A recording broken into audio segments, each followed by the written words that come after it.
یه ذکر فوق‌العاده براتون آوردم که رزق و روزیتون رو به شدت افزایش میده، مریضاتون رو شفا میده، غم و غصه رو ازتون دور میکنه و از همه مهمتر حال دلتون رو عالی میکنه.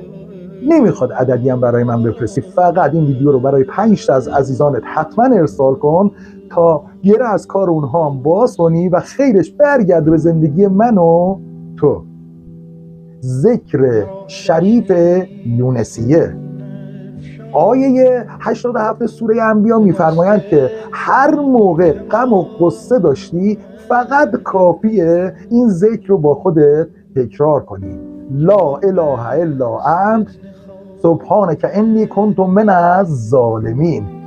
یه چله بردار و 40 روز هر روز با خودت 400 مرتبه این ذکر رو تکرار کن، نه کمتر نه بیشتر. بعد از 40 روز معجزه‌اش رو با چشمای خودت ببین. من تستش کردم، عالیه، باور کن.